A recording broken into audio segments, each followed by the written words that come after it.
আলাইকুম। কেমন আছেন আপনারা? আশা করি সবাই ভালো আছেন। আমিও ভালোই আছি। আমি আজকে ইফতার এবং সেহরির আয়োজন আপনাদের সাথে শেয়ার করব। সেহরির আয়োজনটা আমি এমনভাবে করেছি, প্রচণ্ড গরমের কথা চিন্তা করেই করেছি। আশা করি আপনাদের ভালোই লাগবে। ইফতারে আমি গ্রিল স্যান্ডউইচ তৈরি করেছি। আর কি করেছি তা তো দেখাবো। প্রথমে গ্রিল স্যান্ডউইচের রেসিপি দেখাচ্ছি। এখানে আমি চিকেন নিয়েছি হাফ কাপ। চিকেনগুলোকে আমি ছোট ছোট করে এভাবে কেটে নিয়েছি। চিকেনটাকে আমি এখন ম্যারিনেট করব। এখানে আমি সয়া সস দিয়ে দিচ্ছি 1 টিস্পুন। গার্লিক পাউডার নিয়েছি আমি এখানে 2 টিস্পুন। জিঞ্জার পাউডার নিয়েছি এখানে 1 টিস্পুন। এখন সব কিছুকে আমি ভালো করে ম্যারিনেট করছি। লবণের প্রয়োজন নেই, যেহেতু আমি এখানে সয়া সস দিয়েছি। লাগলে লবণ পরে দেয়া যাবে। এটাকে আমি এখন ম্যারিনেট করে রেখে দিচ্ছি হাফ অ্যান আওয়ারের জন্য। চিকেনটা ম্যারিনেট হওয়ার পর এখন আমি ফ্রাই প্যানে 2 টিস্পুন বাটার দিয়ে দিচ্ছি। বাটারটা গরম হয়ে আসলে আমি এখন চিকেনটা দিয়ে দিচ্ছি।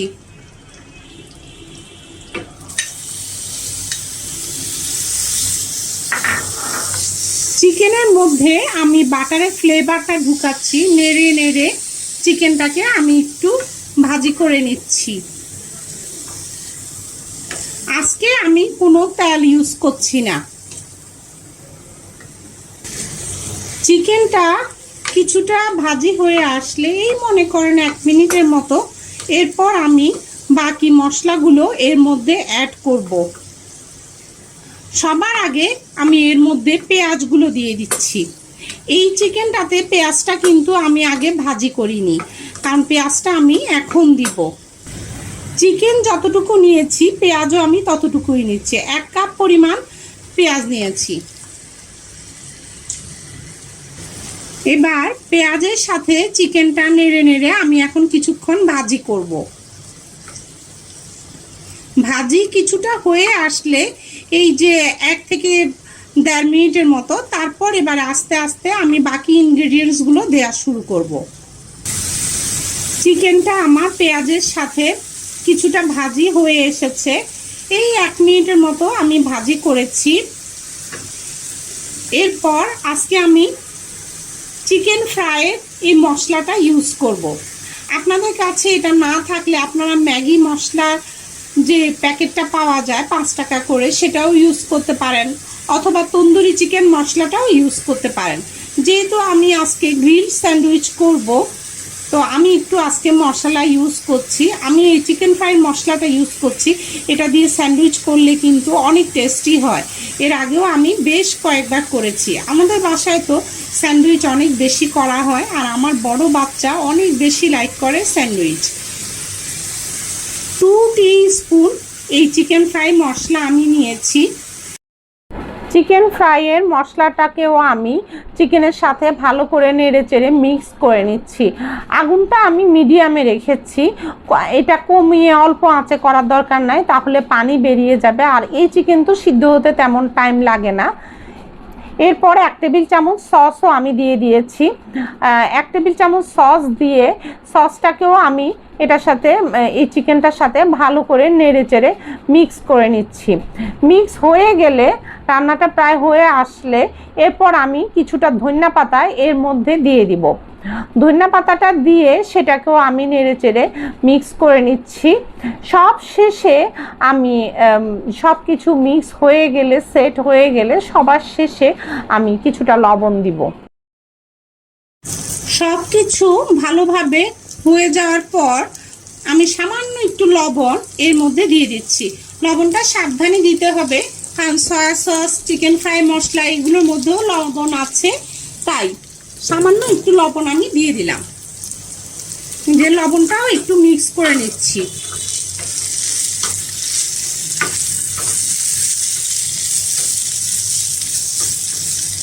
লবণটা মিক্স হয়ে গেছে। চিকেনটা হয়ে গেছে। এবার আমি ভালো করে নেড়ে চেড়ে এটার আগুনটা বন্ধ করে দিচ্ছি। এই ফ্লেভারটা কিন্তু অনেক সুন্দর হয়েছে। এই যে এখন কমপ্লিটলি ঠান্ডা করার জন্য রেখে দিয়েছি। ঠান্ডা হওয়ার পর স্যান্ডউইচ তৈরি করব। চিকেনটা সম্পূর্ণ ঠান্ডা হয়ে গিয়েছে। এখন হাত দিয়ে দিয়ে আমি চিকেনগুলোকে একটু ভেঙে ভেঙে দিচ্ছি।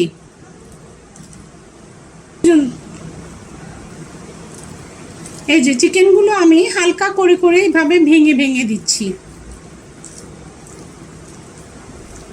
এটা যদি আপনারা না করতে চান তাতেও কিন্তু কোনো সমস্যা নেই, তবে আমি করে দিচ্ছি। চিকেনগুলো আমার ভাঙা ভাঙা করা হয়ে গিয়েছে। এখন স্যান্ডউইচ তৈরির পালা। এখানে আমি কিছু শসা কুচি নিয়েছি, কিন্তু শসার মাঝখানের যে মুদাটা এটা ফেলে দিয়েছি, কারণ স্যান্ডউইচ করতে গেলে দেখা যাবে ওটার কারণেই পানি বেরোবে, এজন্য আমি এভাবে করেছি। কিছু ক্যাপসিকাম কুচিও নিয়েছি। সব কিছুকে এখন চিকেনের সাথে মিক্স করছি। শসাটাও দিয়ে দিলাম, ক্যাপসিকাম শসা দুটোই দিয়ে দিয়েছি। আমি এখানে চিলি মায়োনেজ দিয়ে দিচ্ছি। এই চিলি মায়োনেজের রেসিপি আর লিঙ্ক আমি ডেসক্রিপশন বক্সে দিয়ে দিব।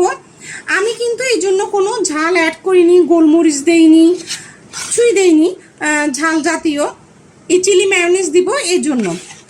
আর আপনারা চাইলে অন্য মায়োনেজ দিয়ে, গার্লিক মায়োনেজ দিয়ে বা ঝাল ছাড়া মায়োনেজ দিয়েও এটা তৈরি করতে পারেন। সেক্ষেত্রে যদি চান গোলমরিচের গুঁড়া বা কাঁচামরিচ কুচি অ্যাড করে নিতে পারেন। চিলি মায়োনেজ দিয়ে আমি শুধু এটাকে মিক্স করব ভালো করে। যতটুকু চিলি মায়োনেজ, আসলে চিলি মায়োনেজের পরিমাণটা আমি বলছি না, মায়োনেজের পরিমাণটা যতটুকু দিলে এটা একটা আঠালো ভাব হবে বা মিক্স হয়ে যাবে, ততটুকু পরিমাণ দেয়াই এনাফ।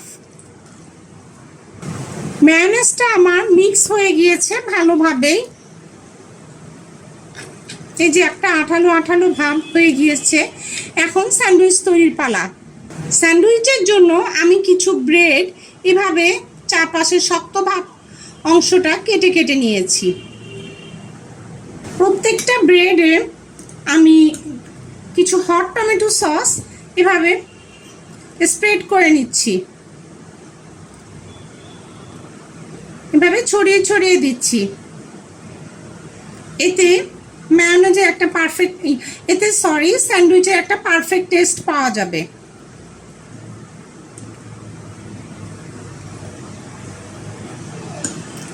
দুই পাশের পিসটাকে মানে দুই পিস, প্রত্যেকটা পিস পাউরুটিতেই আমি এই সসটা দিচ্ছি।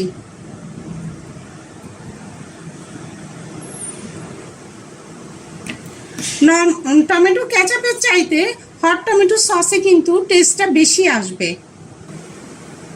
এবার সেই মায়োনেজ এবং চিকেনের যে মিক্সচারটা সেটা আমি এখানে দিয়ে দিচ্ছি।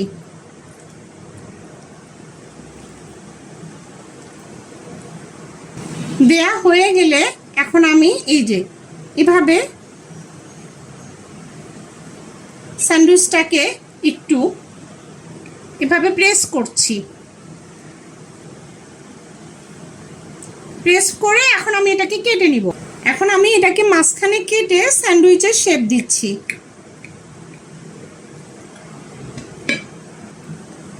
স্যান্ডউইচটা কাটা হয়ে গেল। এখন এটাকে গ্রিল করা পালা। গ্রিল ফ্রাই প্যান নিলাম গ্রিল স্যান্ডউইচ করার জন্য। এটাকে আমি এখন একটু গরম করে নিচ্ছি। ফ্রাই প্যানটা গরম হলে এখানে আমি কিছুটা বাটার দিয়ে দিচ্ছি। খানিকটা বাটার এই যে আমি এটাতে দিয়ে দিলাম ছড়িয়ে। এরপর স্যান্ডউইচটা দিয়ে দিলাম। 1 মিনিট পরে আমি এটাকে উল্টে দিলাম, স্যান্ডউইচটাকে আমি উল্টে দিলাম। দেখুন গ্রিলের সুন্দর দাগটা কিন্তু বসে গিয়েছে। খুবই সহজভাবে তৈরি হয়ে গেল গ্রিল স্যান্ডউইচ। এই পাশটাও আমি 1 মিনিট ফ্রাই করে এটাকে নামিয়ে ফেলবো। এভাবে করে সবগুলো স্যান্ডউইচ আমি তৈরি করে নিচ্ছি। বাটারের সুন্দর একটা ফ্লেভার কিন্তু অলরেডি চারদিকে ছড়িয়ে গিয়েছে। এছাড়াও আরও অনেক পদ্ধতিতে কিন্তু গ্রিল স্যান্ডউইচ তৈরি করা যায়, সেটা ইনশাল্লাহ ভবিষ্যতে শেয়ার করব। তবে আজকের ইফতার প্লেটিংয়ের জন্য আমি গ্রিল স্যান্ডউইচ করেছি। আজকে এই গ্রিল স্যান্ডউইচের সাথে সার্ভ করছি, কিভাবে প্লেটিং করছি তা তো আপনাদের সাথে এখন শেয়ার করবই। এই যে আরেকটা পাশও কিন্তু আমার প্রায় হয়ে এসেছে, এখনো পুরোটা হয়নি। এই যে আরো 1 মিনিট পরে আমার আরেকটা পাশও হয়ে গিয়েছে। দুপাশেই কিন্তু সুন্দর গ্রিলের দাগ পড়েছে, তাই না? খুব সহজেই আমরা এই স্ন্যাক্সটা বাসায় ইফতারে তৈরি করে নিতে পারি। এখন ইফতারে আমি স্যান্ডউইচ, তরমুজ, 2টো পাকোড়া, লাচ্ছি, 1 গ্লাস লাচ্ছি আর 2টো খেজুর দিয়ে প্লেটিং করেছি। এছাড়াও বাড়তি লাগলে সবাই নিয়ে নিতে পারবে। এবার সেহরির প্রিপারেশনে চলুন। ইলিশটাই আমি আপনাদের সাথে ইলিশের রেসিপিটা শেয়ার করব। আজকে আমি সেহরিতে পান্তা ভাতের আয়োজন করছি। মনে হলো প্রচণ্ড গরম, মুখেও অরুচি এসেছে প্রচণ্ড, তো পান্তা ভাত আমাদের শরীরটাকে ঠান্ডাও রাখবে, ভালো ঘুমও হবে। এজন্য আজকে আমি সেহরিতে পান্তা ভাতের আয়োজন করেছি। আর এজন্য আমি 7 পিস পেটির ইলিশ নিয়েছি, ছোট বড়। এগুলোকে আমি এখন মেরিনেট করে রাখবো। মেরিনেট কিন্তু আজকে আমি বাটা মশলা দিয়ে করছি। 1 চা চামচ হলুদ,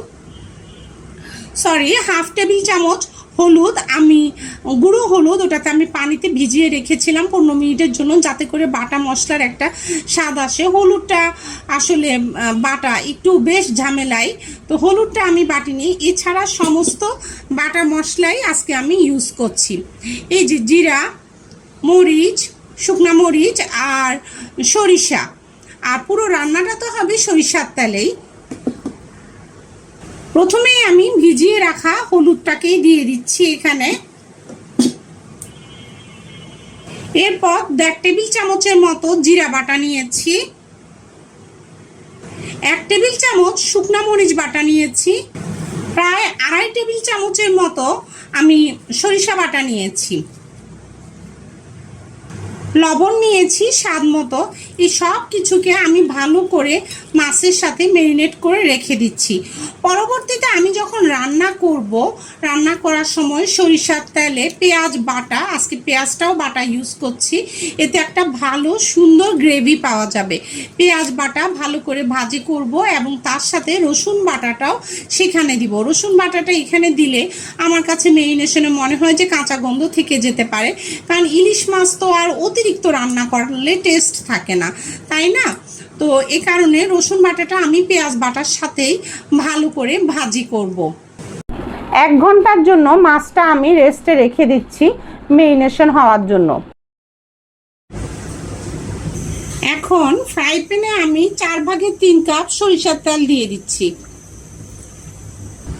এর মধ্যে 1.5 কাপ পরিমাণ পেঁয়াজ বাটা দিচ্ছি। যেহেতু একটা সুন্দর গ্রেভি হবে এই ইলিশ মাছে, সেহেতু এই বাটা পেঁয়াজটা খুব জরুরি।